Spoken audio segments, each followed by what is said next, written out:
This is Sean Radcliff. Welcome to another episode of Preservation Oaks. In this series, we introduce you to professionals from museums, cultural, genealogical, and historical societies across the United States. Now sit back, relax, and enjoy the program.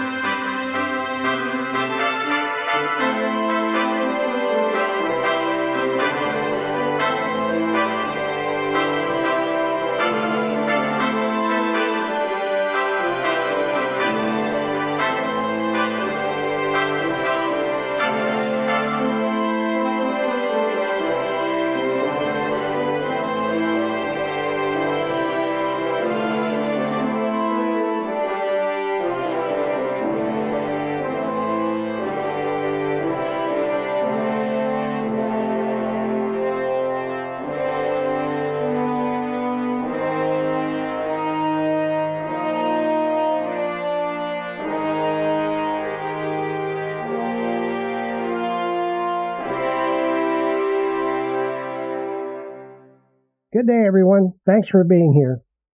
Happy New Year to everybody listening. As the clock struck midnight and we ushered in 2024, we here at the Preservation Oaks podcast wish to extend our warmest wishes to you and your loved ones. May this year be filled with joy, discovery, and a multitude of historical tales to be learned and puzzles waiting to be unraveled. 2023 was a year of fascinating journeys through the annals of time, exploring the roots and stories that bind our country together. And now, as we step into 2024, the pages of history await our eager exploration once again. Get ready for a year brimming with new episodes, riveting interviews, and fresh perspectives from around the United States. We will learn things that we never imagined about the people and places we visit. Together, we'll gain new perspectives from our guest stars, our Preservation Oaks, who take us episode by episode on journeys through the corridors of time. And as we continue this journey, we are thrilled to have you with us on this historical and genealogical adventure. So fasten your seatbelts. The new year holds the promise of exciting revelations, untold stories, and a deeper connection to our shared heritage. Thank you for being a part of our family, and as always, thank you to our superstar Preservation Oaks guests who preserve and protect our country's culture, heritage, and history. Volunteer, join, and please support them all you can. So here's to a happy new year filled with historic wonders and genealogical discoveries. Cheers to 2024. And now we have a great program for you today. For this episode, we greet Mrs. Marie Amstad, Secretary of the Board of Directors of the Sandy Historical Society, and Mr. Ken Funk, the Office Supervisor for the Sandy Historical Society in Sandy, Oregon. Since 1926, the Sandy Historical Society and Museum has served as the custodian and curator of the rich history of the Sandy area. The museum houses a wealth of information, including details about the founding family of Sandy, captivating displays on the mid-1800s logging industry, and a variety of other fascinating exhibits. By the end of this episode, I believe that, like me, you will see the inherent value in this Preservation Oak organization and will want to join them in their mission. I'm Sean Radcliff, and I'm coming to you from Salt Lake City, and this is Preservation Oaks, the internationally syndicated original talk program on MicroStream Radio, where we feature information about museums, cultural and heritage institutions, associations, historical and genealogical societies, and history-focused media creators across the United States. By the way, our main platform is preservationoaks.podbean.com, but you can find us on nearly all podcast platforms as well as Rumble, Getter, Minds, TikTok, Facebook, Odyssey, and YouTube. So wherever you listen to the program, I appreciate it very much when you like, comment, follow, or subscribe. If you're listening and you'd like to be a guest on the program, or if you have comments or questions about the program, spin off an email to preservationoaks@gmail.com. On our next episode of Preservation Oaks, we meet with Oswego Heritage Council. The mission of the Oswego Heritage Council is to preserve and promote the history and culture of Lake Oswego, Oregon. They are headquartered at the Oswego Heritage House and Museum located at 398 10th Street in Lake Oswego. We'll be meeting with Ms. Catherine Sinor, the Executive Director of the Council, and I've been looking forward to this episode for some time. I have exciting news just in from the Onega, Kansas Historical Society. We're thrilled to share the highly positive update that their latest building project is officially underway. The groundbreaking has taken place and a substantial 60 by 105-foot platform has been successfully installed and sealed. The plumbing, electrical work, and sidewalks have been installed, marking significant progress in the project's development. The current trajectory is on track to have the structure standing proudly by the end of March 2024. Truly marvelous news. It's important to note that the interior finishing touches will be carried out based on the generous donations received. This milestone marks a quantum leap for Onega, providing a climate-controlled haven crucial for preserving the invaluable historical artifacts held by the Society on behalf of the community. To our friends in Onega, your continued donations are paramount in ensuring the completion of the interior. Let's keep the momentum going, guys. Kudos to Onega for a job well done. You can make a worthwhile donation by mail by sending a check to P.O. Box 61, Onega, Kansas 66521. You can also email them at onegahistory@gmail.com. When you reach out, say hello to Debbie Burgess, Linda Rogenkamp, or Dale Renfro for me. All right, that being said, let's get this show snapping. Our historical January events for this episode. On January 1st, 1776, during the American Revolution, George Washington unveiled the first national flag in America, the Grand Union Flag. On January 1st, 1979, the United States established diplomatic relations with the People's Republic of China and recognized it as the sole legitimate government of China. On January 2nd, 1788, Georgia became the fourth state to be admitted to the Union. January 3rd, 1959, Alaska became the 49th state to be admitted to the Union. On January 4th, 1821, Elizabeth Ann Bailey Seton, the founder of the first American congregation of religious sisters, the Sisters of Charity, passed away. She would later be canonized as a Catholic saint. On January 4th, 1896, Utah became the 45th state to be admitted to the Union.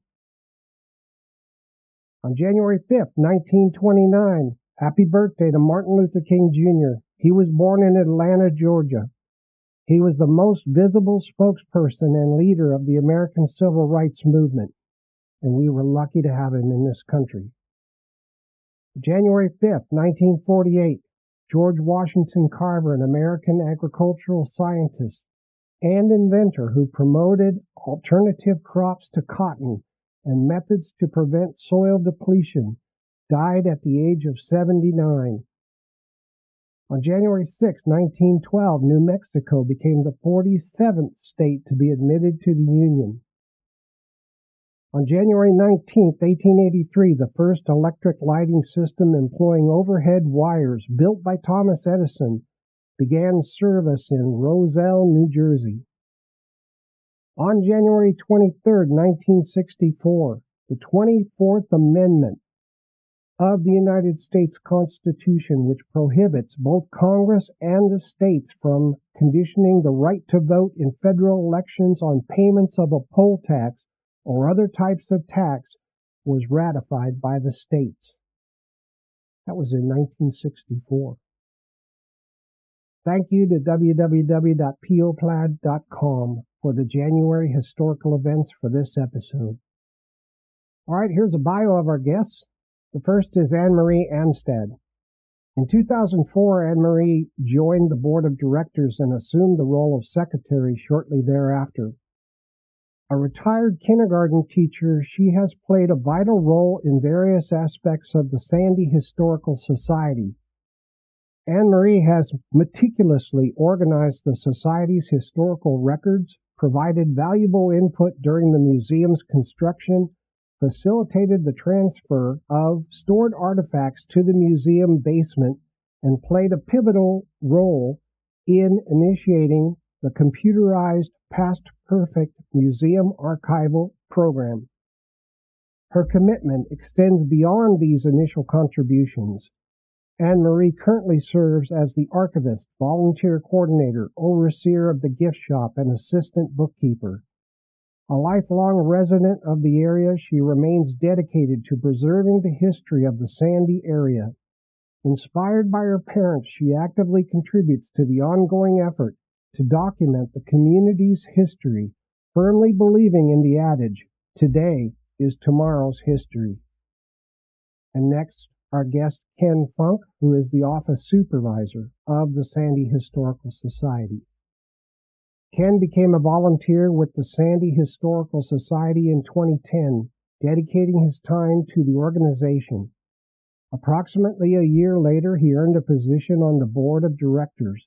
Ken held this directorial role until 2020, at which point he transitioned to a paid position as the office supervisor, necessitating his departure from the board. Presently, Ken continues to contribute to the Society as a tour guide and a docent. His enthusiasm lies in historical and genealogical research, reflecting his deep passion for preserving and sharing the rich history within the community. Okay. Welcome to the program, Marie and Ken. Thank you. Thank you very much. Nice to be here. How are both of you today? We're fine. Doing good. Fantastic. How's the weather been so far this season in Sandy, Oregon? Up and down. Right now it's beautiful, sunny, and a little cool. Chilly and breezy. That's I what just it's went to been the here. post office and just about froze my something off. Yes. Your tuchus. It's been that way here too in Salt Lake. We've had we've had some snow up in the mountains and people are skiing up there. But down in the valley, we've had very little snow this year. It's just been like in the 30s and very little snow. Well, they had one day of skiing in Mount Hood and then it all melted. Oh, really? And they're not going to have any more for at least a week. Wow. But the mountain is covered because it's higher than right here. We're about 1,000 feet. So what are some of the things that are a must-see for tourist visitors to Sandy, Oregon? Our museum. No. Absolutely. We have a lovely park within the town called Mining Park. Yes, and the city has been good about putting parks in different locations where there's a lot of housing. It's a requirement to put in a park with a new development. And we have the beautiful Sandy River Valley with the beautiful view of Mount Hood on Johns Road Viewpoint. Yep. That's a must-see. Yeah. And today was just beautiful. Especially on a clear day. I went up there on my map app and went up to that scenic view area. Yep. And that was gorgeous. That's what it is. Today it was gorgeous. It's clear, and there was just a little bank of clouds at the base of Mount Hood, and then it's completely white, and it always looks larger when it's white. So your skiing industry in the area is going to take a hit this year because of the lack of snow? Early on it might, but if we get more snow, later, end of December, January, that's usually when it picks up. Okay. I didn't know if they were an El Nino year, so they say that they will have more rain than snow. But our skiing is up in what, 4,000, 3,000, 4,000 feet. That's where it starts. Where it starts. And then some of the places make their own snow too. So, but they were open one day and then they had to close. Wow. So they're looking for the best snowstorm to keep. That's what ours does too, is make snow out there. Yeah. So how are your holiday celebrations going this year? I read y'all call it the Hometown Holiday Celebration. It's sort of an annual event. This is the second year. They're just starting to get their feelings going here. They've changed within the past couple of years with the lighting of the park, Meinig Park. And we've had Christmas trees here, Christmas tree lighting for several years. But they seem to get better and better every year. COVID slowed it down there for a while, and then it's just getting back into the swing of things. And we are right next to the plaza where they had the Christmas tree. So we had music by the Dulcimer group, and we had children's crafts upstairs, and then people could just come in and wander through. And it's amazing how many people who live in Sandy have never been in the museum. Yeah, that is amazing. And so this does bring in some new people, and they can see that we have a wonderful gift shop with local artisans, and that we have a lot of the history that they probably didn't even know. So that's one of the special things. And now this year, they're having a contest for the businesses to decorate. Okay, that's very cool. And so that's a new one. And then they're going to have a stocking walk on Friday where people bring their stockings in and businesses can put things in their stockings. And we have some leftover candy for Halloween that we're going to put in their stockings. Oh, that's great. That's great. Yeah, my grandkids eat all of that before I get to Christmas. We'll replenish. I know on the map app, when I looked at your building and everything, the first thing I saw was a sign, a lit up sign in the front window saying Visitor Center. Yes. And that drew me, and I was like, oh, they have a visitor center. That's pretty cool. So we have a threefold business here with the museum, the gift shop, and the visitor center. There for a while, we were doing an unofficial visitor center. The official one was run by the Chamber of Commerce. Yeah. And they changed a little bit over the last few years. And then we got the official visitor center. With a grant from the city of Sandy. They used to get money from Clackamas County for visitor centers. And then Clackamas County decided to put in these lovely kiosks. Internet, kiosks. And we had one in our building, actually. But then that, during COVID, died. And so we were given a grant from the city of Sandy to make a visitor center. And the chamber gave us some of their beautiful racks. And we have a very nice visitor center that brings in people from all over the world. Oh, that's great. You get to meet all those great people. Oh, yeah. Right. Fantastic. A young man in here from Australia yesterday, talking to him for a while, although we're not open on Mondays, but he came to the door and he was looking for information. So. And Ken was here. And I was here. Way to go, not Ken. To turn people away. Way to go. So what's the history of Sandy, Oregon, anyway? Not like Sandy, Utah. Well, the first people who came to this area were Francis and Lydia Revenue in 1853. That stayed. They stayed and had a farm and a little store. Then Mr. Gerdes came up where we are, on the flat, we call it, above the Sandy River Valley, and put in a general store, which became the post office. That was 1870. 1870. Then, so the revenue. 1873, excuse me, right. 1873. Then the Revenues came up and built the first Sandy Hotel by the Gerdes store. So that's the beginning of Sandy, and it was along the Barlow Road. So people came through, and we started to grow. Yep. They could come and get free land, and it just grew and became a first forestry and then agricultural center. Imagine if we did that today, where people could go somewhere, travel to somewhere and get a stake of some free land if they Maybe the would farm moon it. or Mars. Oh yeah, that's a good idea. Oh yeah, that's the next frontier, huh? Getting there's the Yeah, big it's step, a big though. thing, yeah. Yeah. A little bit different than the wagons. Oh yeah. A little difficulty breathing sometimes. Yes. The Barlow Road actually started Sam Barlow, Joel Palmer, William Rector, and all of their groups. They came through in 1845 Okay. on their way to Oregon City in the Willamette Valley. Wow. Found this route. Yeah. And then went to the territorial government and asked for permission to have a toll road built. And that's what they built and maintained until about 1916, 17. 16, 17, yeah.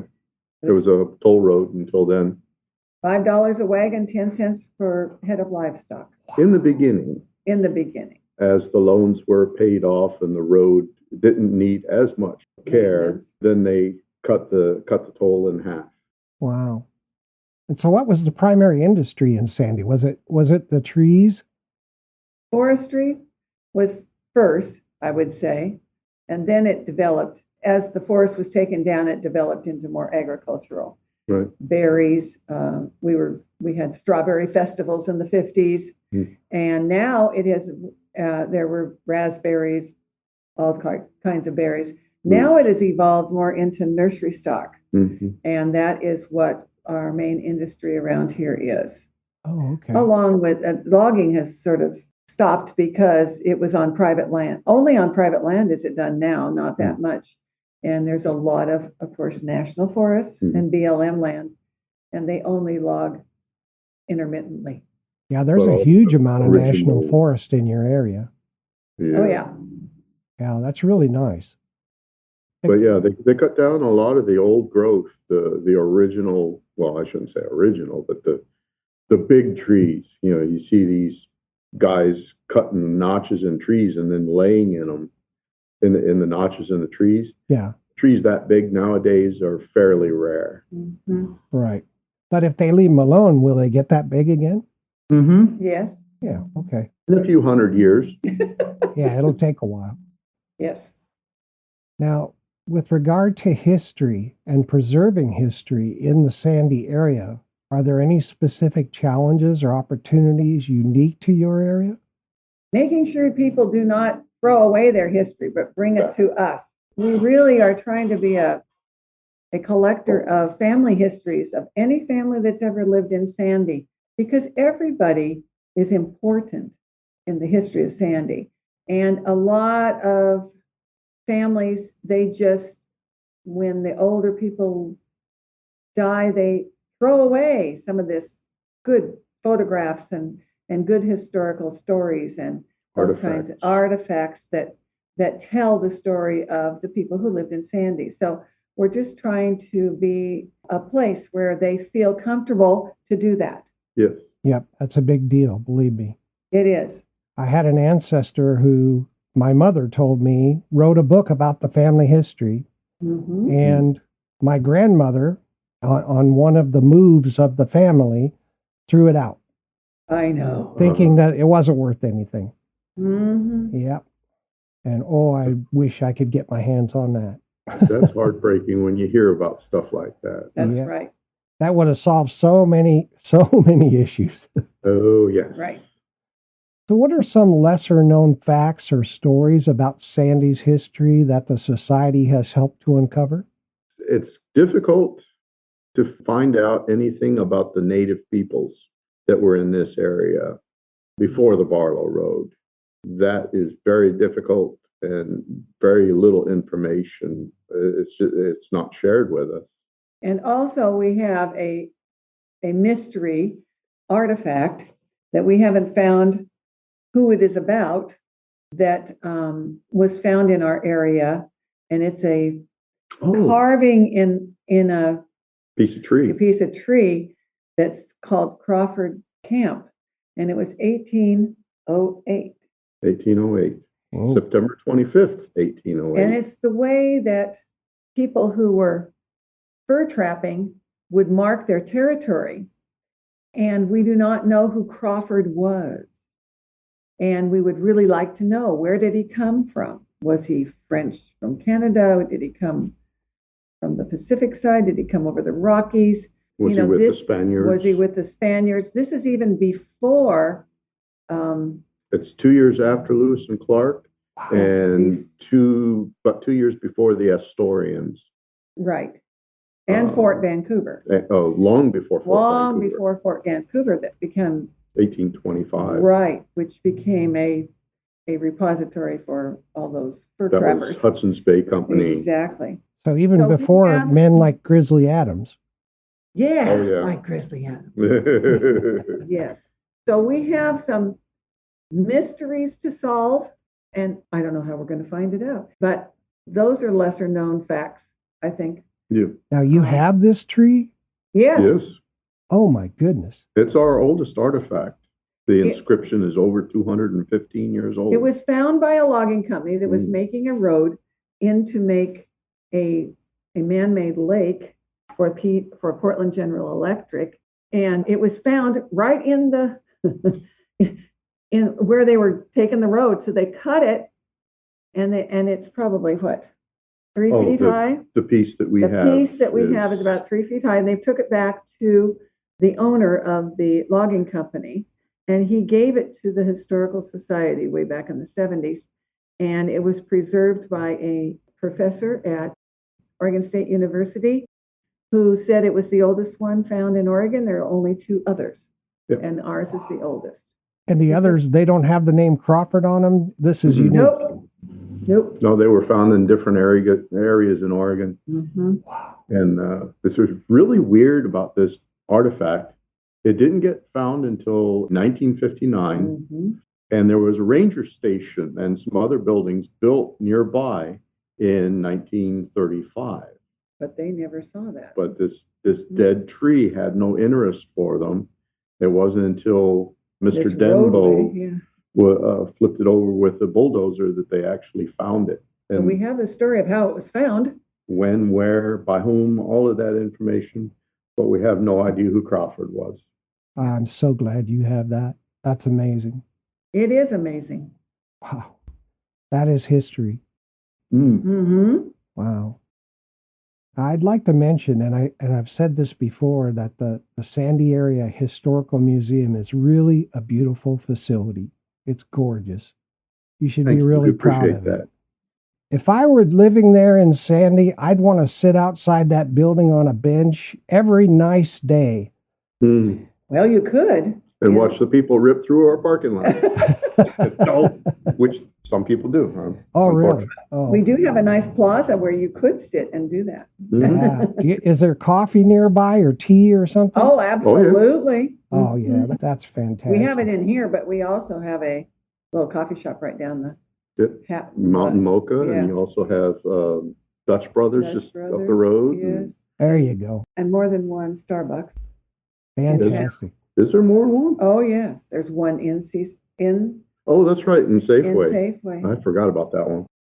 And the one in Fred Meyer. And then its own. What's the history of the society and the museum? The society actually dates back to 1926. It was founded by the city. They were celebrating the first white child born in the area on his 70th birthday. 72nd birthday. John Revenue, and they announced the formation of this society under a different name, by the way. And then John became the first president of this new society.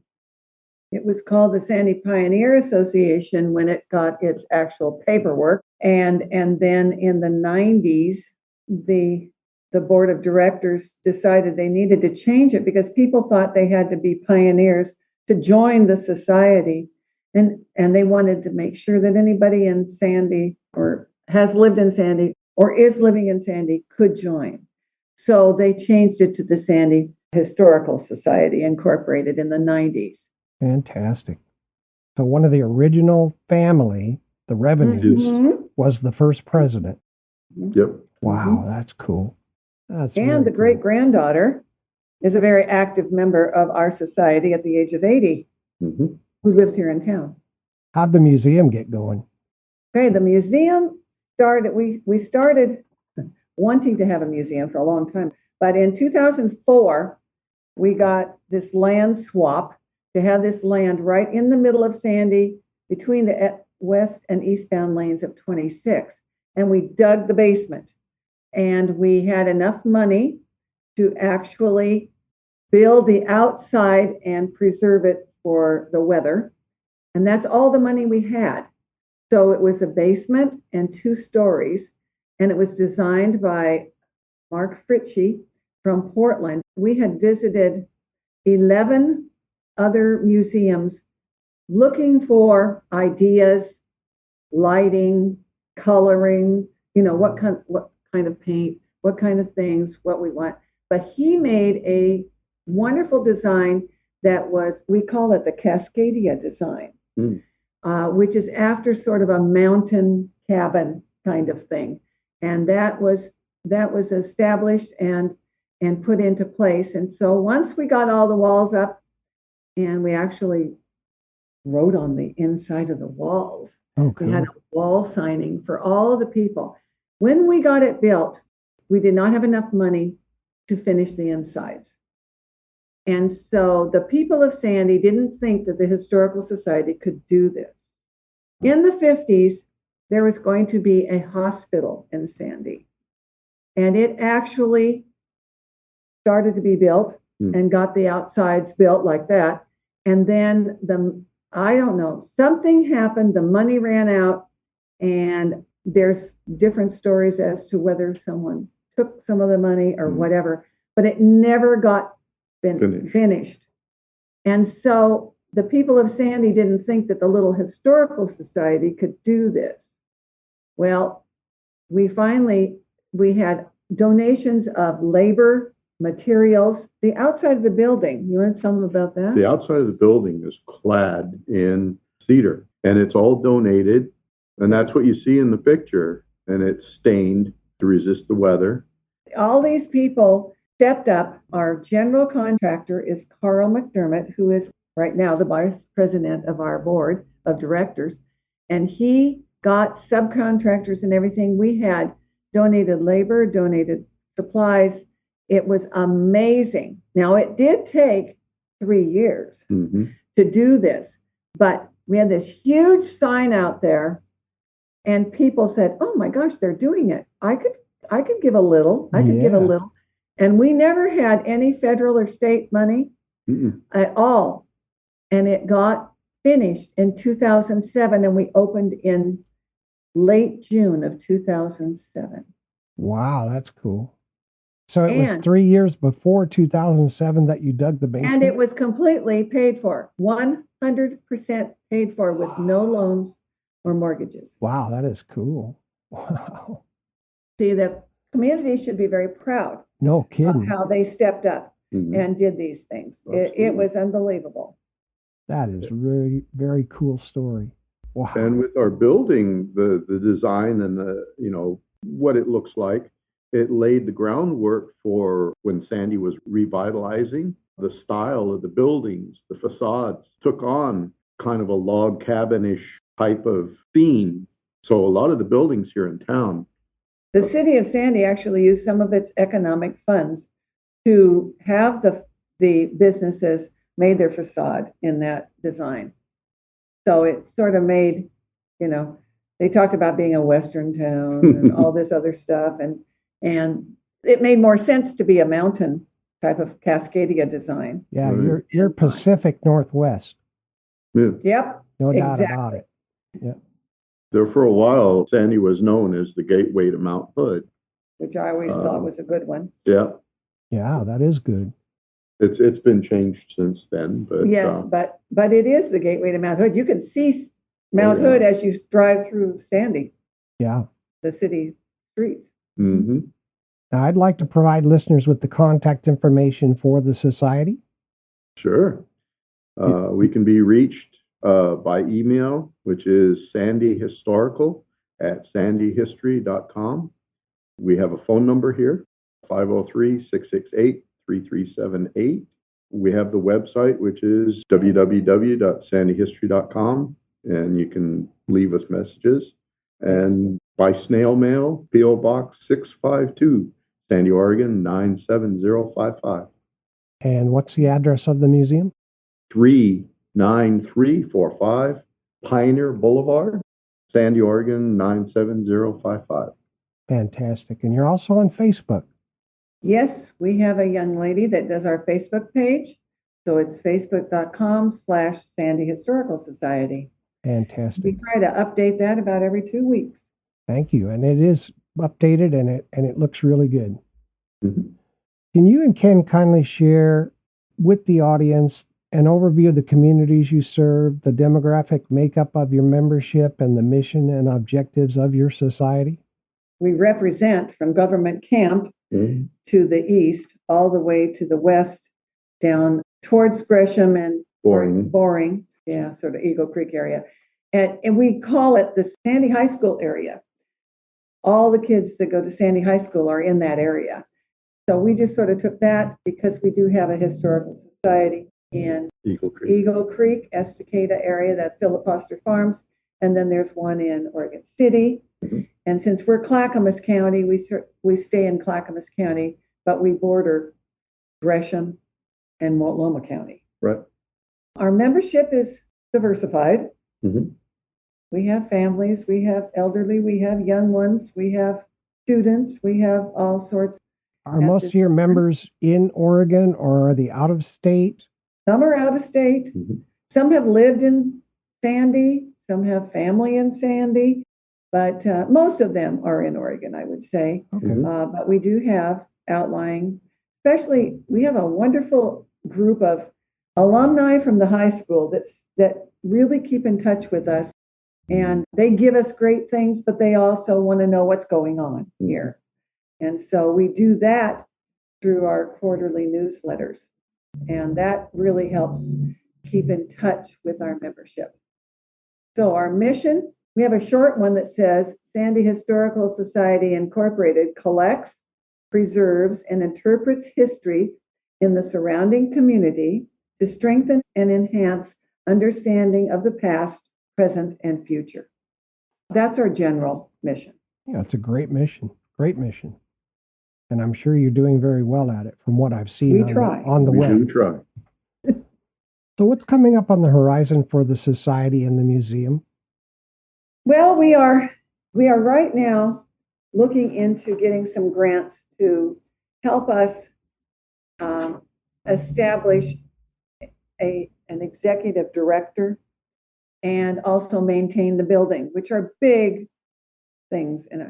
And right now, it's all volunteers that are on the board of directors, and myself and some other volunteers that come in weekly. But we need an executive director to oversee everything. And so we are looking for grants for that. That's a big one right now that we are looking for. Yeah, good luck with that. Exhibits, right? Mm-hmm.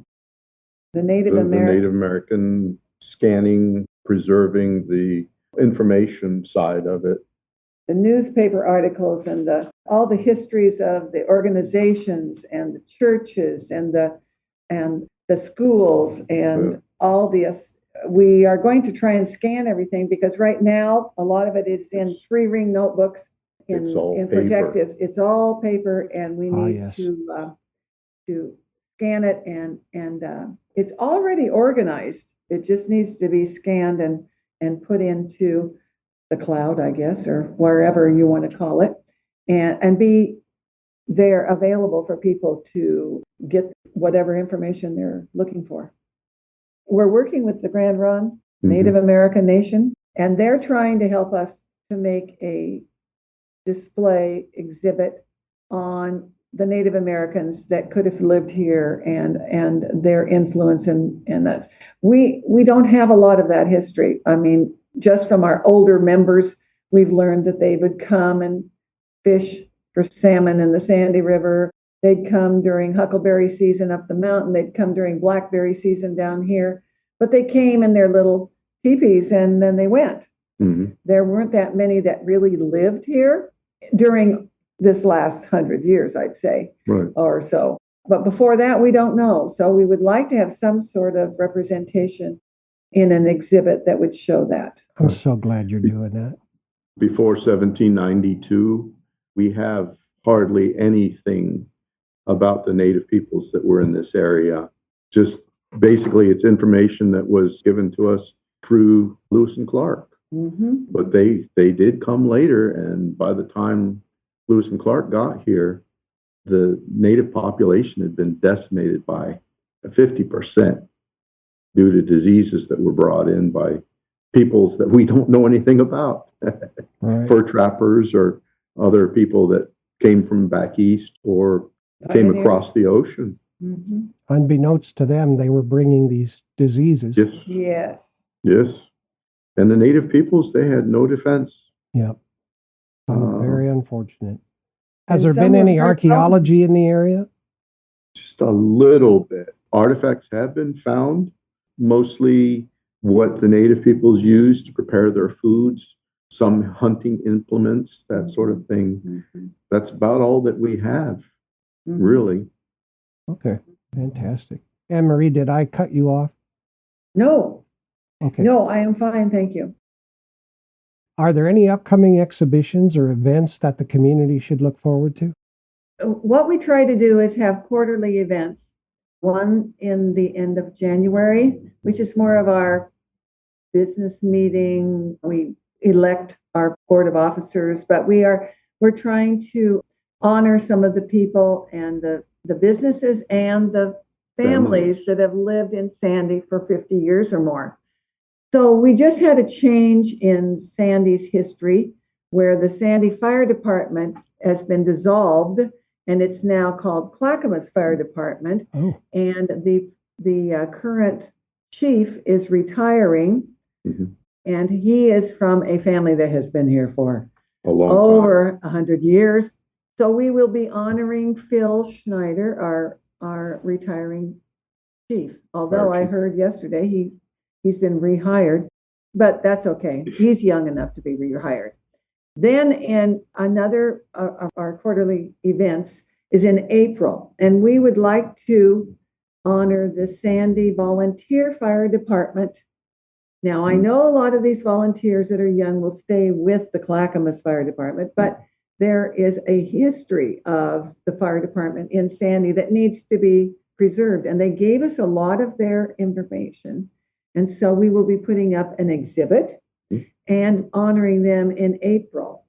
Then in July, we sell corn on the cob at the Sandy Mountain Festival, but that money goes back to the community as scholarships for seniors high school seniors, vocational and academic scholarships. Wow. And we sell corn on the cob for that. And then usually in October, we honor some other family or business or organization. Fantastic.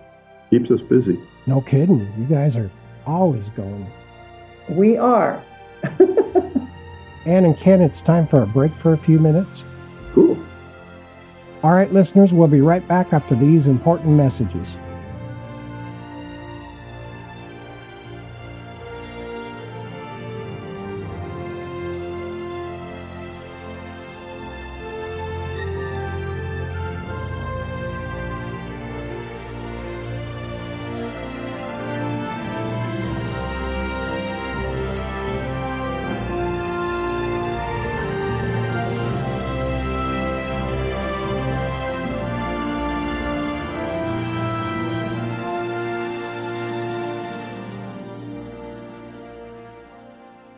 Immerse yourself in the rich tapestry of history.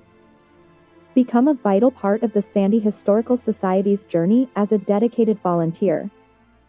Bring your passion for the past to life by contributing to restoration projects, engaging in impactful research initiatives, and participating in community outreach programs. Join a team of committed individuals working together to preserve the unique stories that define the community's identity. Make a lasting impact. Volunteer with the Sandy, Oregon Historical Society.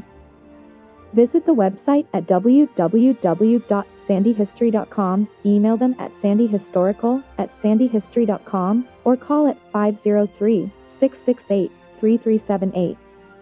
You'll be glad you did.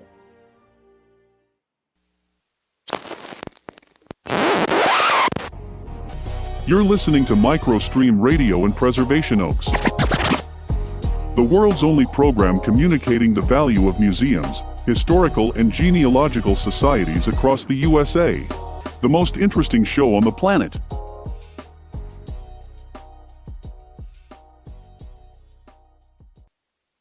Just a reminder about the military holidays we observe annually in these United States.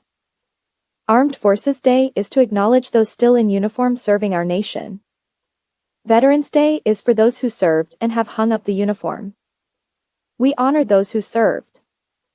Memorial Day is for those who never made it out of their uniform. We reflect on those who gave the ultimate sacrifice for our country. Please teach your children to observe these days each year. Now, if listen carefully to what I'm telling you. I want you to get up off of your overworked bottom and immediately connect with your local historical or genealogical society and volunteer to make a difference in your community and the people all around you. Before you even think about saying no, remember that little weekend you had last summer at the lake. Well, I've got the pictures to make your life utterly miserable, you little twat. Now get up and get going. You hear me? I said do it now.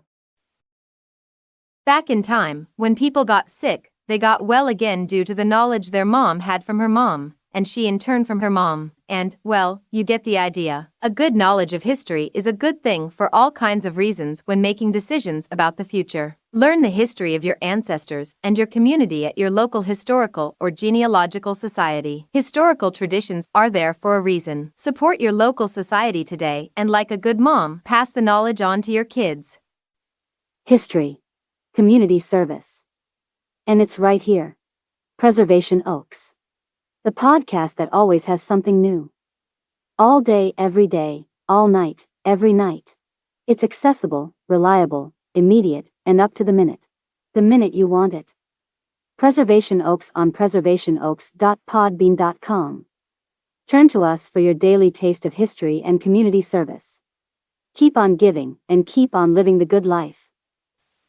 Sometimes the most commonplace artifact triggers the most heartfelt memories. The museums, cultural and heritage institutions, historical and genealogical societies within our communities have responsibility for preserving these artifacts so they can be used to educate each new generation about their own past. They are the gatherers and caretakers of the stories of our history, culture, and heritage. Sharing the lessons of history fosters an understanding of the fundamental knowledge of why things work the way they do. Once armed with a knowledge of their place in history, people have a much higher success rate as they build the future. Our values and ideals are rightly influenced by those who came before us. On each episode of Preservation Oaks, our guests share key information about these core organizations and history. You'll learn about the great work they do, what their needs are, their goals, and why you can feel really confident about the future by volunteering and supporting them. Join us wherever you get your podcasts, and then follow, comment, like, and listen. And now, back to Preservation Oaks.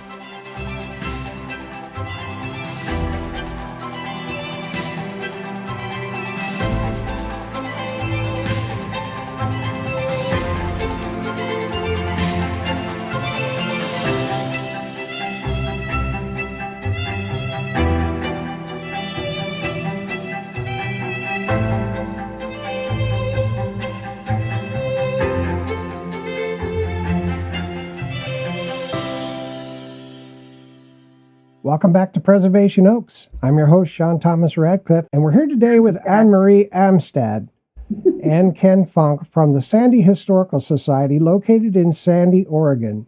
Let's pick up where we left off. Welcome back, folks. Thank you. Can you tell us a couple of funny or interesting stories from your museum's history? You want something funny? Yeah. Well, I don't know if it would completely be considered funny. One of the local peoples that was here a long time ago, it turns out that she was the first woman in Oregon to be arrested and jailed for moonshining. Oh. So she's a really interesting local character. Her name was Nettie Connett. People knew her, remember her. I knew her personally. She lived north of Sandy in what was called Ames. She had a son. I don't know what happened to her husband. And she would go out and shoot animals and bring them to the grade school that I went to. And she would, we have a picture of her, right? With a bobcat. With a bobcat, with her finger in the bobcat's mouth. And it was a carrot, but it looked like a finger. I always thought it was. And that was in the local newspaper. Now, she was known as a real character who would stand on her head at the tavern and do all sorts of crazy things. She drove a old green Studebaker pickup that was very noisy. And I would ride my bicycles in the area that she would come from Ames to Sandy. And if we heard that coming, we got off the road clear in the ditches because she was known to take over the entire road and weave a little bit. So she was known as a character, but she was very, very giving. She would anonymously leave food at people's doorstep when she knew they were in need of food, even an animal, a dead deer or whatever, in or out of season. Bears, coyotes, cougars.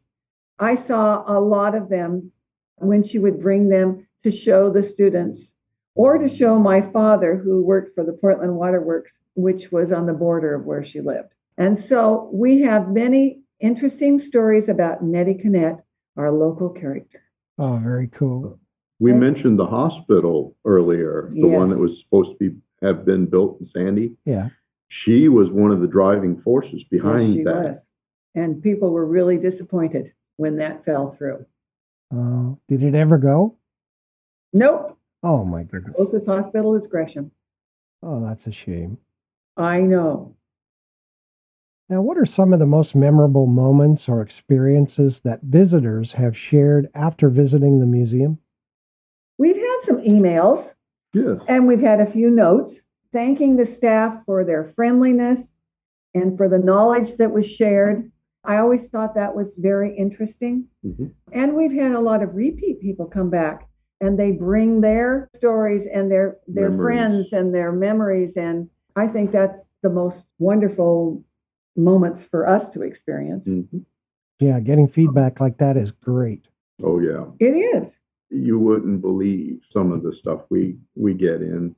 And one of the things I help out with, if people are wondering about their property, I can find out. We have some pictures and we have some Metzger maps.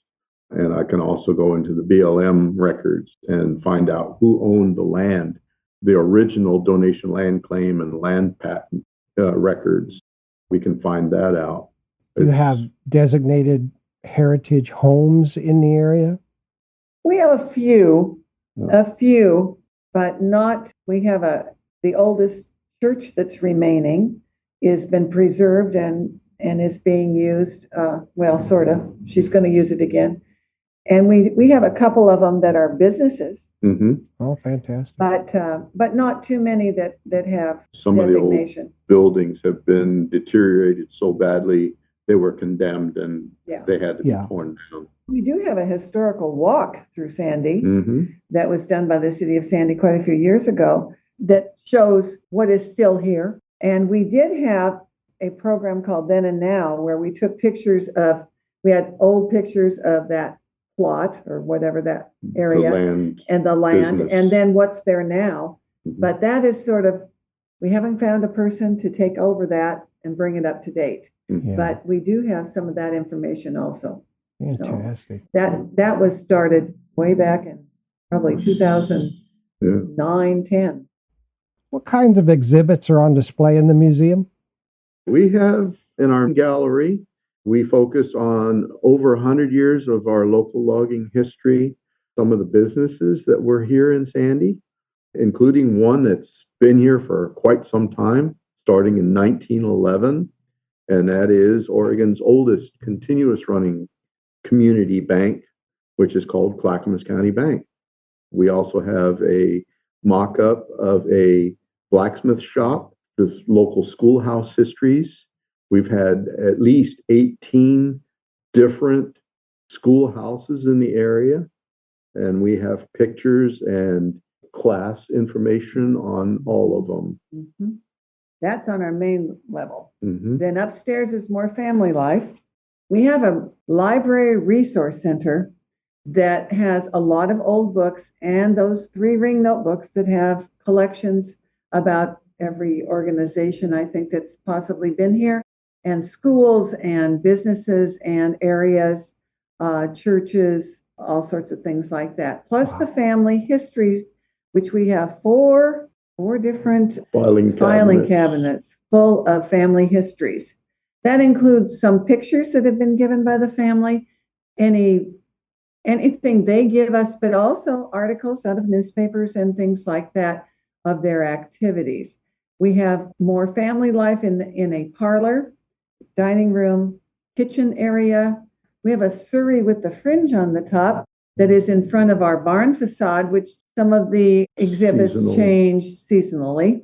And then we have more of I'd say a fabric sewing area and an area with clothing and things that change periodically, because the upstairs is more rotating exhibits. Okay. The biggest thing downstairs in the corner is a general store. And Mining General Store started in the early 1900s through two brothers. And so that general store is really interesting. You could stand there and look for, a half an hour and see something different on all the shelves and all of that. And so we have history of like that, and the Clackamas County Bank that's still run by the same family for over 100 years. 5 generations. So we do add to that, take away from that, but not to the extent as we do upstairs, because we do have some glass cases that do change upstairs more routinely. Fantastic. Someday I hope to visit. I hope you do. You're welcome. Now, do you have any collections exhibited anywhere else, like the local airport or post office or places like that?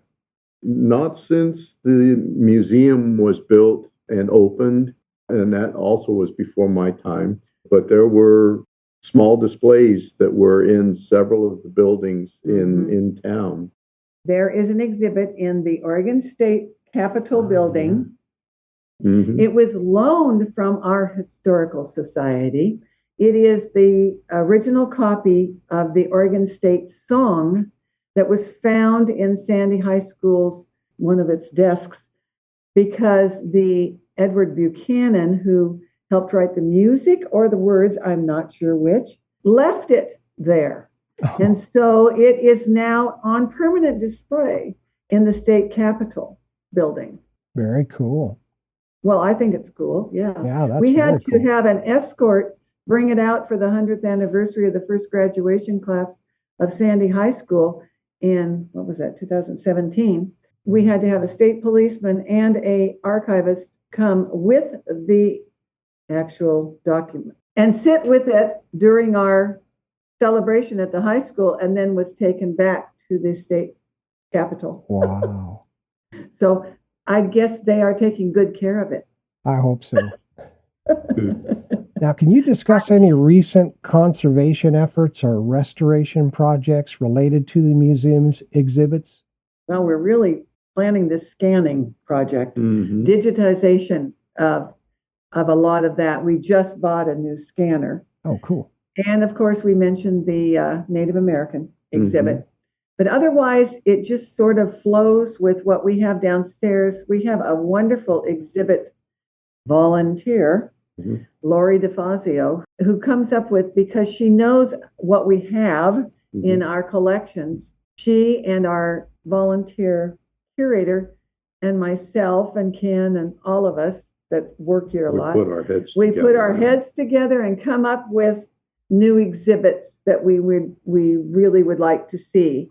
And then, like we said, things come in like the fire department closing as the Sandy Fire, which will give us a new exhibit. So Yes. Fantastic. it's an ongoing process. No kidding. Are there any plans to expand the museum's facilities or collections in the future? Wow. There's no room to expand on this lot, Okay. but we're always reevaluating our collections. Mm-hmm. As new things come in, maybe a better representation of it or an older representation of it. We have collections come in all the time. Mm. And we have the ability to temporarily accept them and then let them know if we would like to keep them for our collections.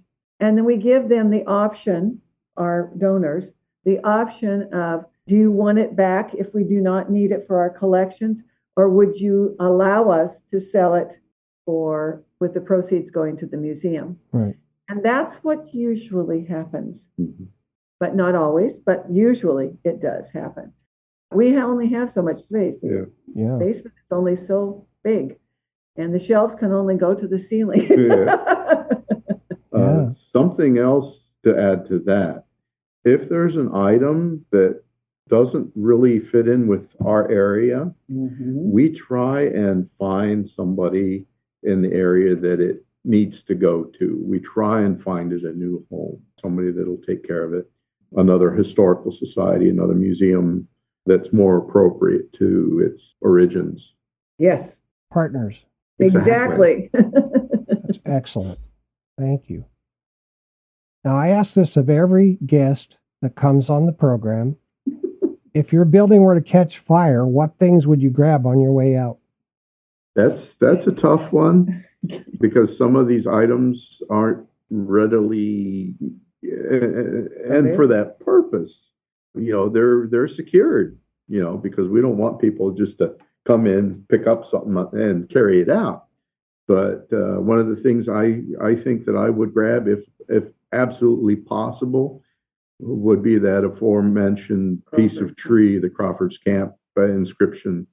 I might take the hard drive as I went out, because we have one that has all the financials and all the artifacts and all of that. But we do back them up onto flash drives and DVDs and keep them about yearly in a safety deposit box at the bank. Fantastic.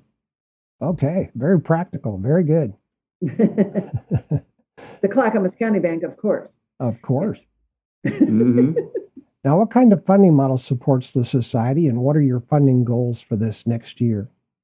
We are looking into, I think I mentioned it before, getting some grants to help sustain the building and get an executive director and do the digitization and all of that. We have a committee forming that has already started the work.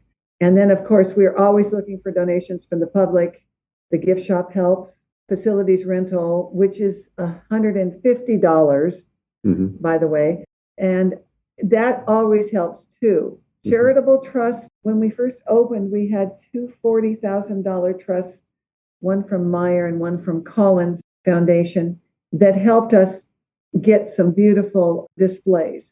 But we have not pursued any charitable trusts here lately. But that is our goal.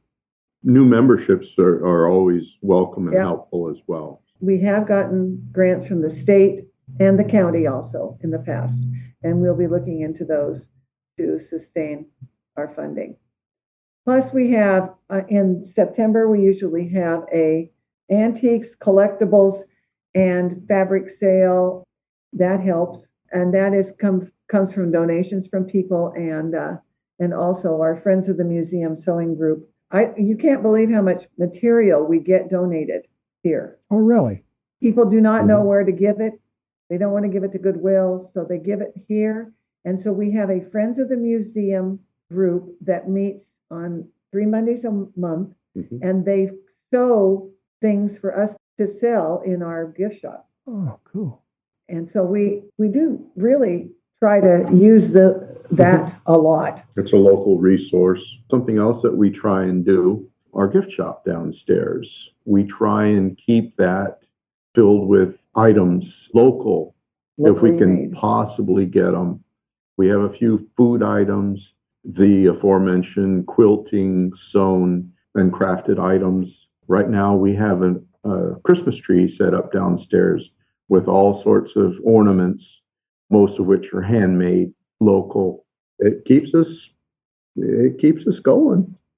We have a room here that we're actually sitting in right now. It's our meeting room, and it could hold probably about 60 to 75 people comfortably for like celebrations of life. We've had baby showers, birthday parties. We've even had a wedding here a long time ago. Yes. That was interesting. And it is $150. And we have all these things that we can give them. We have the tables, the chairs, the coffee pot, the microwave, the sink, and the refrigerator, but we do not have anything more than that. A lot of people bring in catered things or bring in their own food preparation and all that. And Ken and the staff are very, very good about setting it up the way they want. We even have tablecloths and all of that to spruce up the place. Yes, that's right. Wonderful. There are a few local companies around the area that do catering, and they've been fantastic in a lot of these events. Right.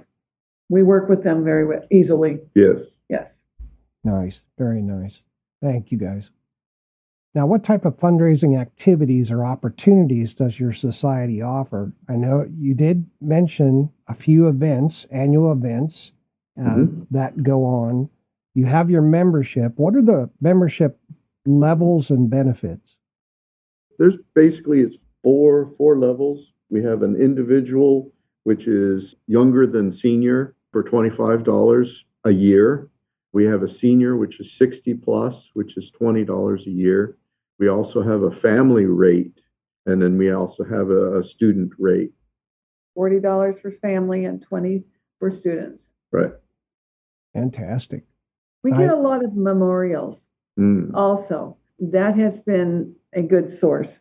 People will renew their membership and then give a memorial on top of it, or give a general donation on top of it.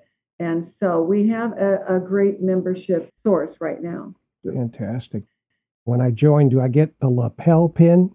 Yep. You also get the quarterly newsletter, our Buckboard Tales. You also get a 20% gift shop discount, which does not include our consignment items. Consignment items are things that are made by people that we do a 60-40 rate on. So we can't take discounts on those items. Free John Shrewd Viewpoint poster. Yep. And then the annual meeting is usually in January. And then you can have an ad in our Buckboard. Cool. And we actually let a member have a free rental during the year of the space, so they can come up and have a group.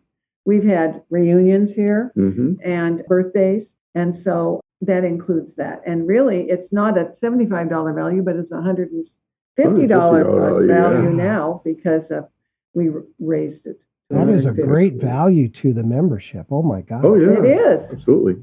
Wow. We have a group of quilters that come and have a retreat for a couple days, and they can leave their things in here and they sew from 10 to 4, which is our open hours. Then they come back the next day and sew from 10 to 4. And they use their membership free room rental, some of them, as part of their benefits. Wow, that's nice. I also was reading that with your membership, you receive some free or discounted admission to partner museums.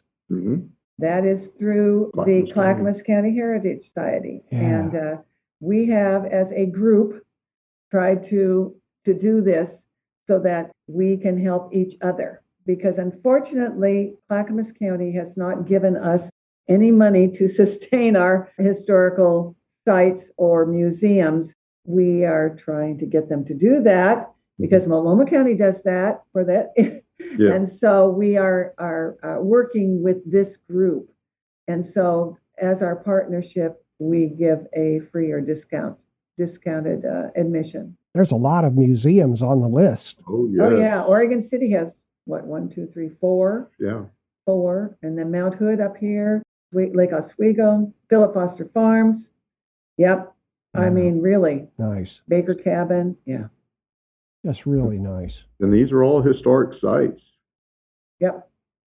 Or museums. Or Yeah. museums, yeah. Mhm. Now, what kind of outreach and education does the society undertake within the community? We offer tours to any groups from the schools. Mhm. We have Sandy High School's interns that work on Saturdays through a grant from the city of Sandy or from some of our other grant opportunities. Ken and I have personally gone out to the schools when asked to do historic programs or whatever. And right now we have reached out to the homeschool groups, and they have been coming in. We decided that through Facebook, we could probably get in touch with them, right? Absolutely. And we've already had 1 or 2 come in since then. So we have opportunities. They can come and research in our library. They can tour. They can write reports. We have a lot of historic books if they need to do any kinds of reports.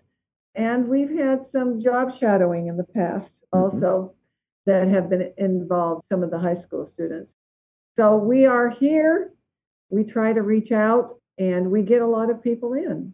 We get Cub Scout groups. Yes. Girl Scout groups. We've had groups that come in and take tours of the museum. Retirement homes have come in. We get the special needs folks. We have a daycare with special needs that They comes come in in at regularly. least once a month. And they really enjoy coming, and some of them are able to interact with us and some of them aren't. And we just go with the flow. Absolutely. But we do have many tours, and usually people call or email and make reservations, but sometimes they just come in. And we are prepared for that because we always have 2 people on the front desk. We try not to turn anybody away. No, I don't think we ever have. I don't think we ever have either. That's fantastic work. You were talking earlier about scholarships. What kind of scholarships does the society sponsor?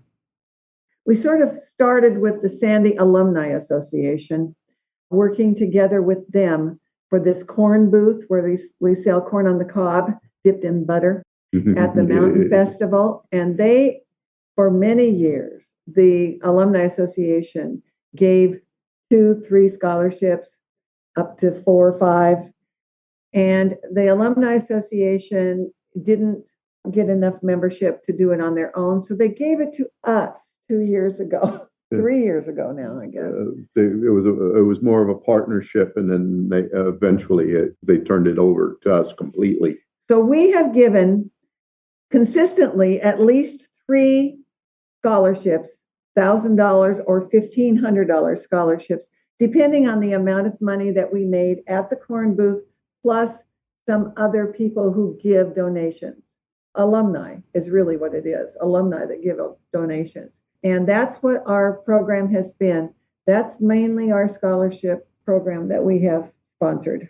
That's very cool. It is.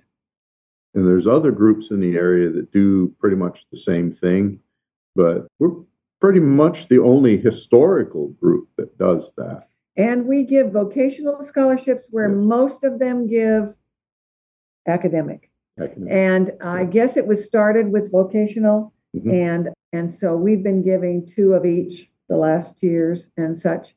And a lot of these kids come back after college or during college and see us and thank us and work at the corn booth. So it has been a very good cooperation. Fantastic. Great work. Now, I was reading, in addition to your room rental of your facility, you also do photo and film scanning for people. Yes. Photo negatives, slides, preservation. We're able to clean up the scans, the prints, and then we put the information on a thumb drive, and the person can take that thumb drive to any place that does photo printing and have their memories, they can put the thumb drive on a computer and store it that way. Nice. It's been a real good resource, and we actually have people like Walgreens that send people here, because otherwise you have to send your prints away, and you never know if they get to lost. North Carolina. Yes. Oh my goodness. So I've found, though, in some of my research, there are a couple companies in Portland that deal with photo developing and some of the really exotic stuff too. So there's still a few companies around that do that. Cool. Not many. That's a great service, though. Yeah. It is. Does somebody just contact the museum and to arrange that? We had a gentleman doing it for quite a few years. He had to give it up due to eye problems, and we have another gal who did it before, who's come back. And now we have one of our interns from the high school who is helping, and they're getting a lot done. And we had a local business who brought in a whole bunch of, I guess it would be photos and notebooks, and we're doing that at this time. So it's a good thing that we are doing, but it also brings in a lot of interesting history for us that we can keep. Yeah, no kidding. And we always ask, if it's something that affects us historically, if we can scan it into our archive. Now, Ken, you also do genealogical research there at the society. And I do. What is that like, and what does it cost, and how does it work? I've been pretty much doing that for free. Welcome. Donations are welcome. Yes, always. Which we have had in the past with some of your people. Yep.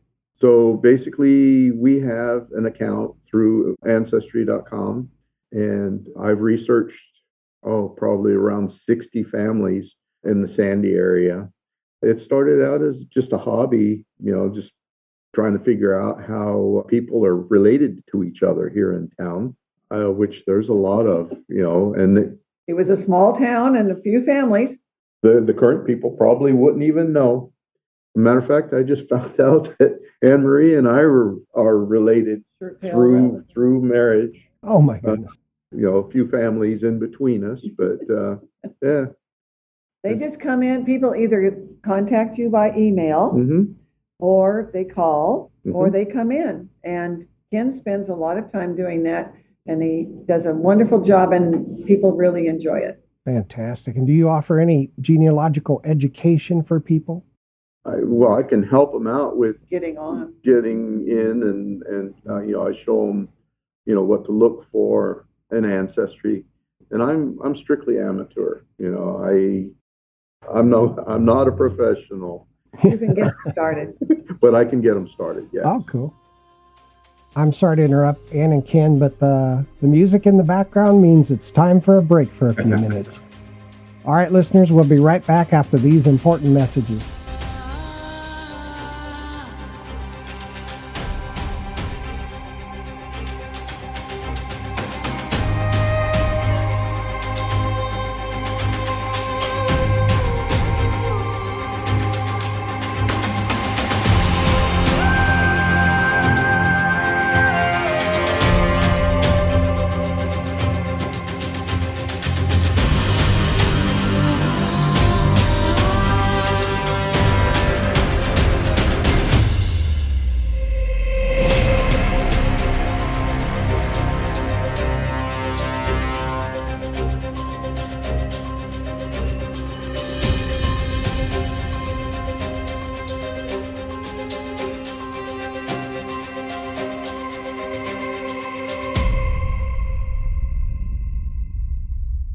Mark your calendars for the Sandy Historical Society's upcoming special events.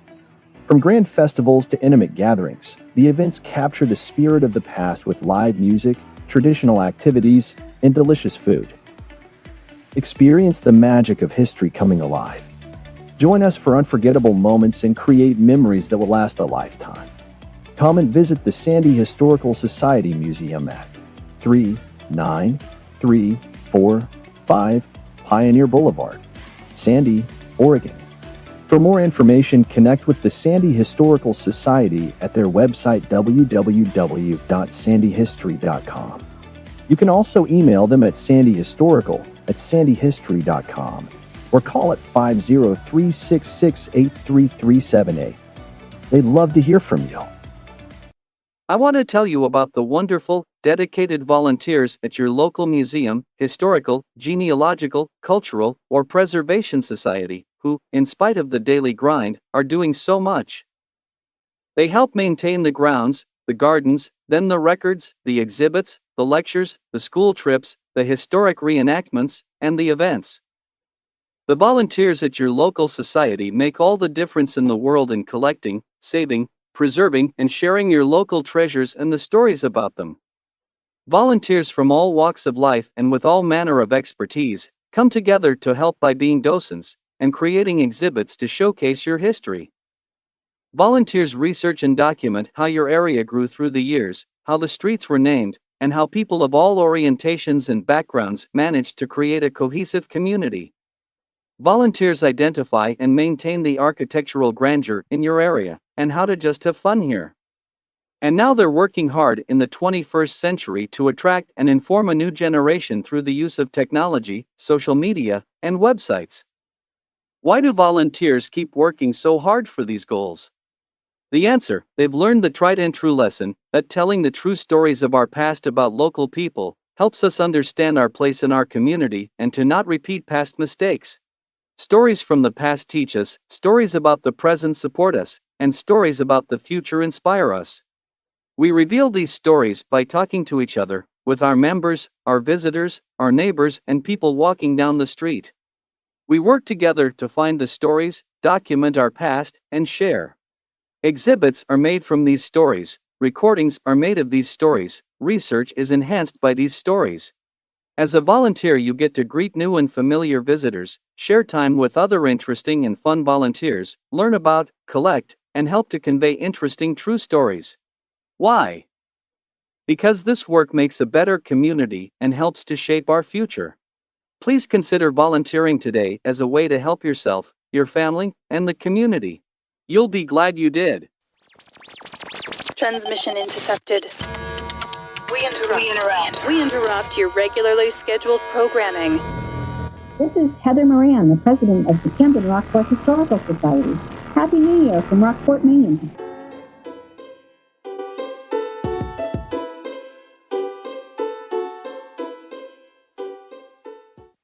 Come on, man. You're listening to Preservation Oaks on Microstream Radio.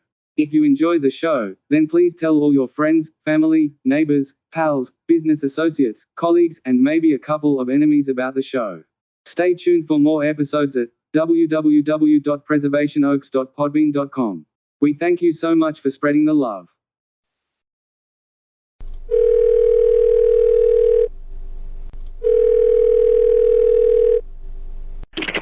Hello, no one is available to take your call. Please leave a message after the tone. Hello. Good evening, Mr. Martin. It's Hans here. Sorry to call you at home, but it's about the new building. The new building we had the grand opening for last month. The $125 million building. Well, you know how we here use the metric system, obviously. Turns out the engineers don't. So, because of that, it appears to be leaning somewhat dramatically. We got jacks and might save it yet, but statistically speaking, it's unlikely. So please call me back, please. Have some unexpected free time coming up soon? Make good use of your free time listening to Preservation Oaks. And now, back to Preservation Oaks.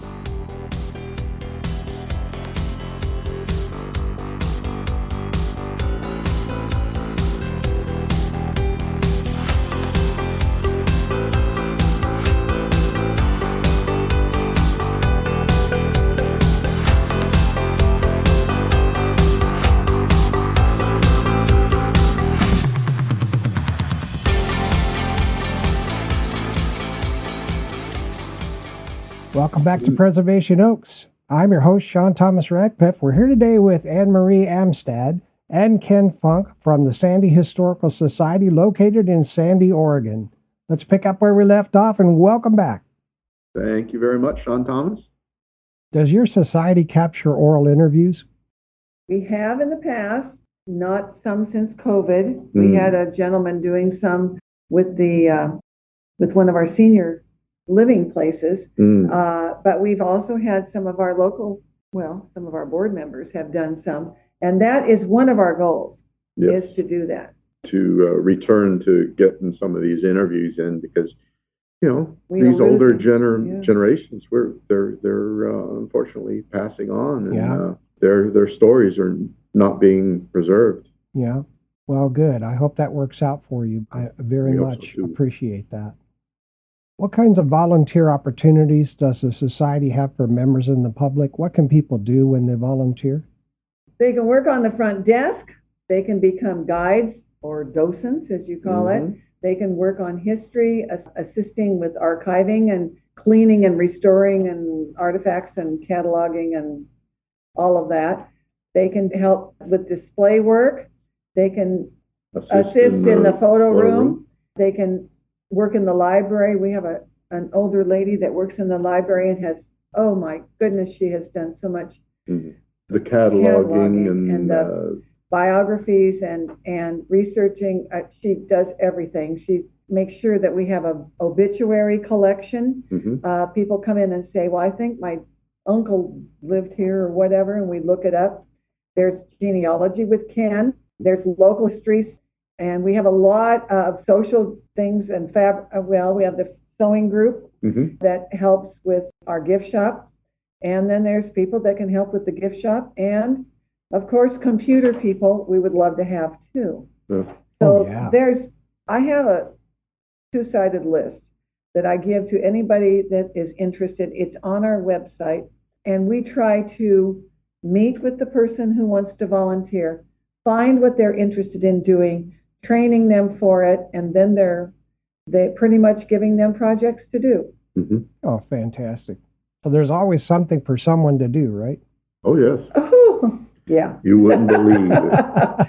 Sometimes we're overwhelmed, and sometimes it's a little bit smoother. Volunteers are fantastic people. They are. Well, at one time I had 60 volunteers. Whoa.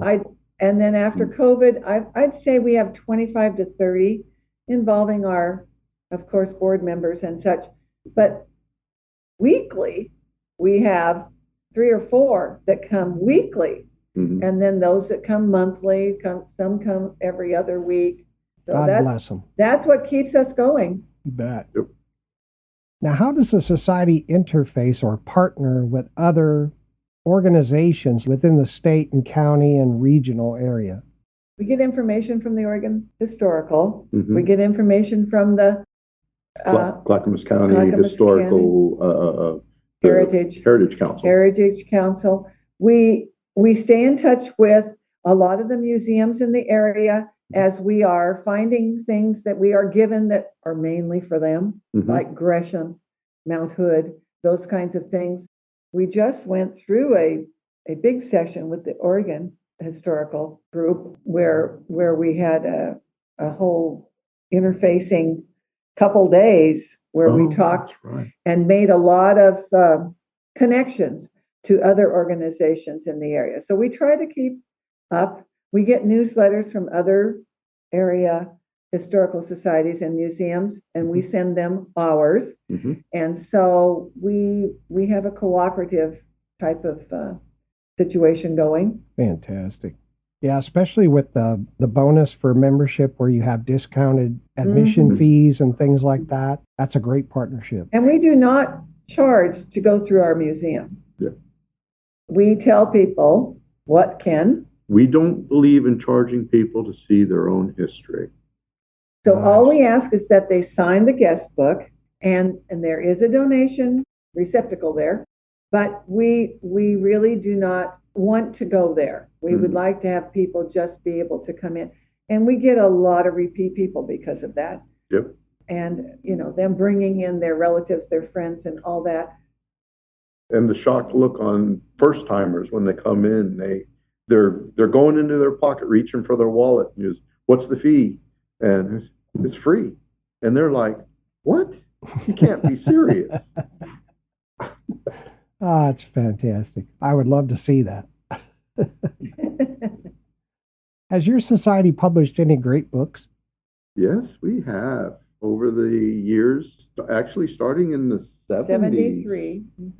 We have our Sandy Pioneers, Early Settlers, and Barlow Road Days. That's the green book. It has a long title. That was done because of a centennial. And then we have Whistle Punks and Misery Whip, which is our orange book, which is our 100 years of logging history. Done in the 80s. And then we had our local, we call him our historian, who at 80 years old wrote 80 Years in the Same Neighborhood, which he was in on the other two books. So he just expanded on families and community things and history. A lot of his memories of people and places in the area that he grew up. And then we have Images of America, two books done by one of our board members, one on Boring, Oregon, and one on Sandy, Oregon.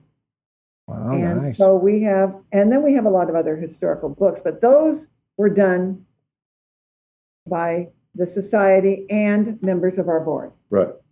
Wow. And there's also a book here that we sell, and it was done with the help of Connie Revenue, and it's on the Barlow Road. And Connie is the great-granddaughter of the first. Of Francis and Lady. Yes. Yeah, very cool. First residents. So, what a history. What a wonderful history you guys have. Wow. We are proud of it, and we like to share it. Yeah, it's great. I'd like to share the contact information for the society. Their website is www.sandyhistory.com. You can find them on Facebook at Sandy Historical Society. Their address, if you want to visit the museum, is 39345 Pioneer Boulevard, Sandy, Oregon 97055. The phone number is 503-668-3378. You can email them at sandyhistorical@sandyhistory.com. And their mailing address is P.O. Box 652, Sandy, Oregon 97055. Now, you also have a fantastic website. We are hoping that it stays that way. It's a work in progress. It is. Yeah, it's always, you know how technology changes and everything has to be maintained all the time, right? Oh, yes. Right. What kinds of things are available to do on your website? They can check the blog, which is done about every 2 weeks. Then there's Ken's, which I need to catch up on. I've only done about 4 or 5 so far. The funky files. So that was kind of a brainstorm between Austin Ernesti, which is one of our board members, and myself. Kind of a little 2-minute talk on various items in the museum. Yeah, so those things are more recent. The rest of it is sort of sitting there, but that's okay. You can join.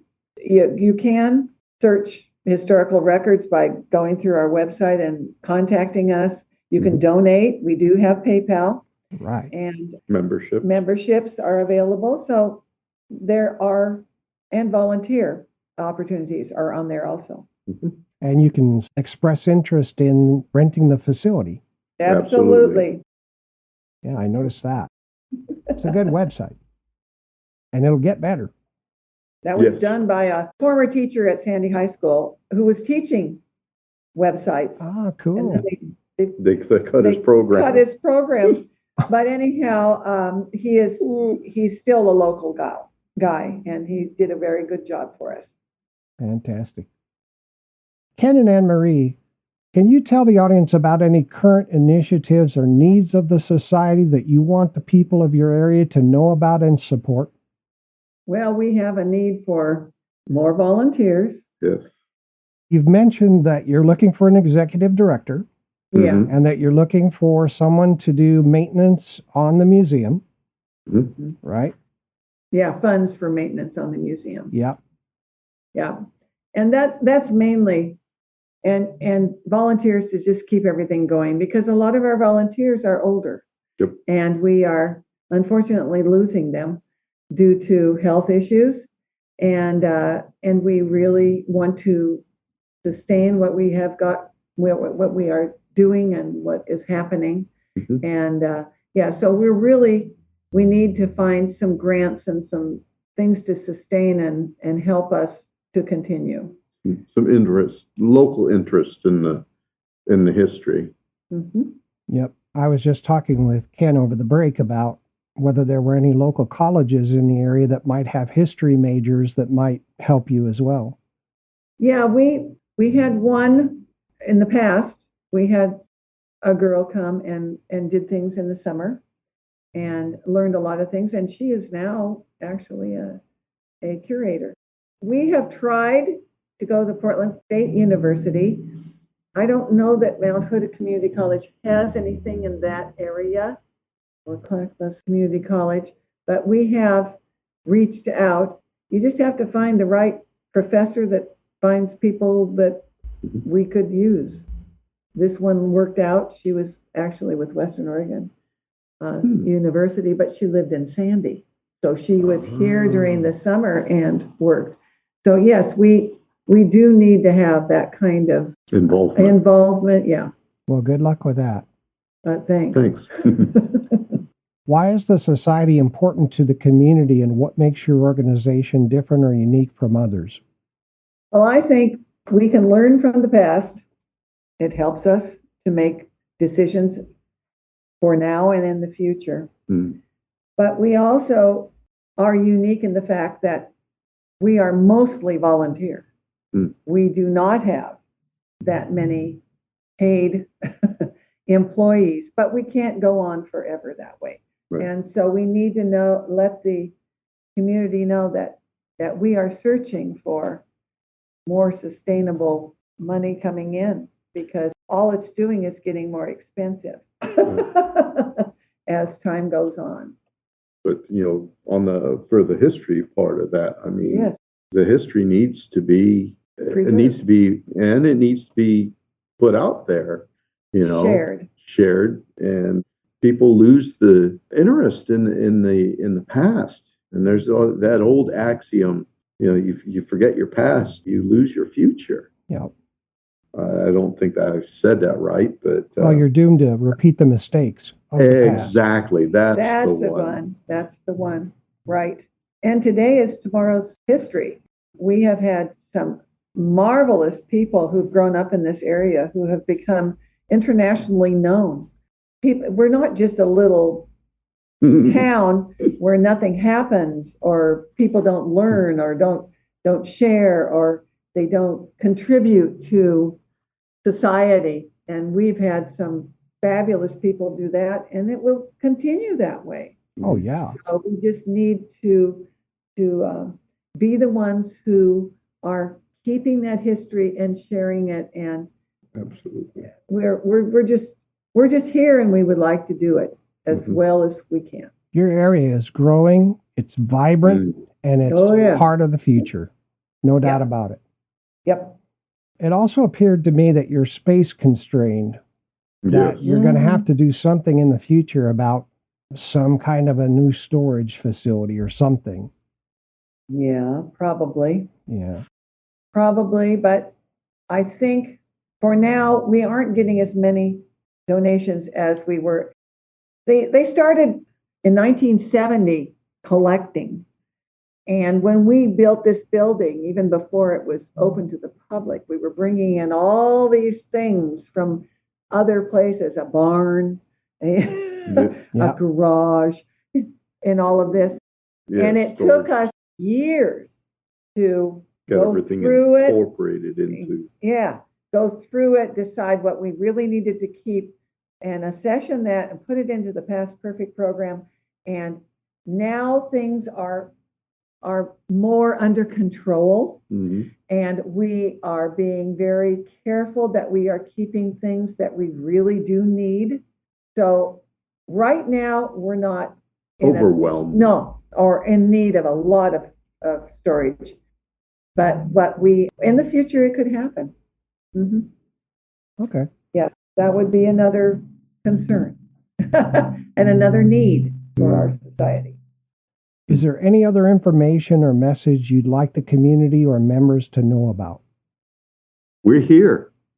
Come and visit. Share your history. Use what we have here. Come and find out about our history, and possibly yourself. Your family. If you've never looked into your family that lived here, I really urge you to do so. You can find out about any of your past family members that have been in the area. We have all the high school yearbooks. We have a lot of newspaper articles about the high school, the grade schools, whatever organizations that your family were in. We are a big repository for all of that information, and we want your history. Bring us your history. I don't care if you have only lived here 5 years. You're still part of the community, and we want you to feel that. And we also want to have you share your family history and how you got to Sandy. Fantastic. Thank you for that. I think it's great. So thank you very much. I appreciate you spending time with us today, Anne Marie and Ken. I've really learned how beautiful your area is there in Sandy, Oregon. What a wonderfully unique area of our country you live in. And I've had a great time. So I'm really glad to meet you. Thanks for being here. Thank you very much, Sean Thomas. And with that, we'll end our time with our guests, Anne Marie Amstad and Ken Funk from the Sandy Historical Society, located in Sandy, Oregon. Listeners, please stay tuned for my comments and wrap-up, which is coming up next.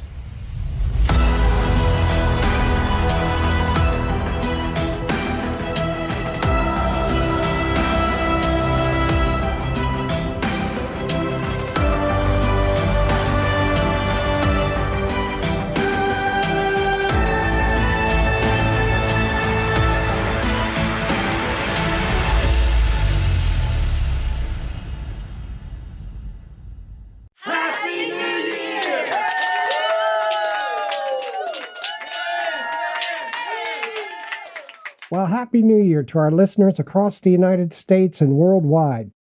I sure appreciated meeting with Anne Marie and Ken and learning more about Sandy, Oregon and the Sandy Historical Society.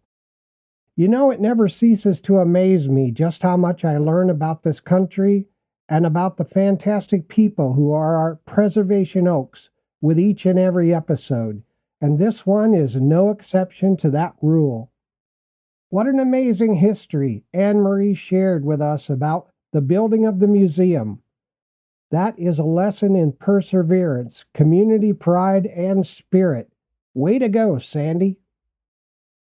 Sandy, Oregon has been growing steadily in population since its founding and is now growing at a rate of around 2.5 to 3% every year. It might be a good idea to offer all the new families that move into the area some sort of program to provide them with a grounding and an orientation in the history and culture of the area. I bet many would jump at the chance to attend something like that.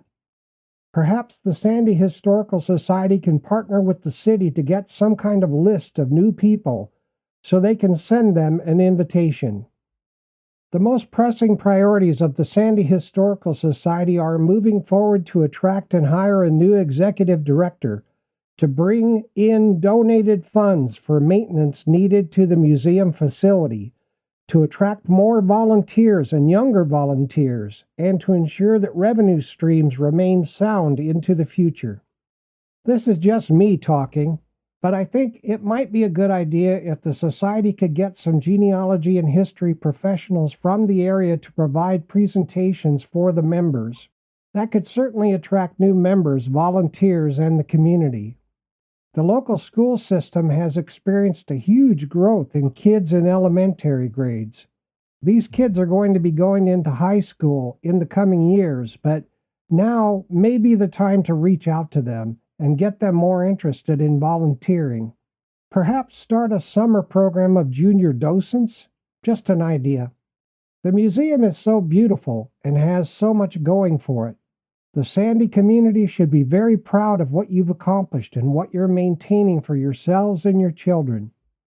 Anne Marie and Ken seem to have something always going on within the community and are working hard on their behalf to ensure the museum remains relevant and of value. Certainly anyone looking at the membership benefits would say they are excellent, and I encourage every citizen of Sandy to join the Sandy Historical Society. The benefits and value far outweigh the cost for sure and certain. The Society is supported 100% by memberships, donations, and volunteers. Please help support the Sandy Historical Society today. Anne Marie and Ken reviewed the funding and fundraising particulars of the Society, so you know where the funds are going and what the priorities are, and it's all good. One last time, the contact information for the Society. Their website is www.sandyhistory.com. You can find them on Facebook at Sandy Historical Society. Their address, if you want to visit the museum, is 39345 Pioneer Boulevard, Sandy, Oregon 97055. The phone number is 503-668-3378. You can email them at sandyhistorical@sandyhistory.com. And their mailing address is P.O. Box 652, Sandy, Oregon 97055. All right, if questions occur to you and you'd like more information, please connect with the Society via the contact information just provided. If you're a listener in the area the Society serves and you're not already a member, please consider joining and supporting the Society. I hope this information helps the audience understand how valuable the Society is to the community and what kinds of excellent services they have to offer their members and the public. The Sandy Historical Society and Museum, located in Sandy, Oregon, is truly one of our nation's preservation oaks. All right, that's a wrap for this episode. Music used today is from Cymbal Bird, Heart Drum Machine, DJ No One Music, Alan Gray, Sound Roll, Russell Frederick, and Scott Holmes. Microstream Radio is a registered trademark. You can visit us at www.microstreamradio.com. This broadcast is owned and copyrighted by Microstream Radio. It cannot be rebroadcast, downloaded, copied, or used anywhere without the written permission of Microstream Radio. Thanks to everybody for listening. This is Sean Radcliff. We'll see you all next time on Preservation Oaks, and until then, keep on giving and keep on living the good life.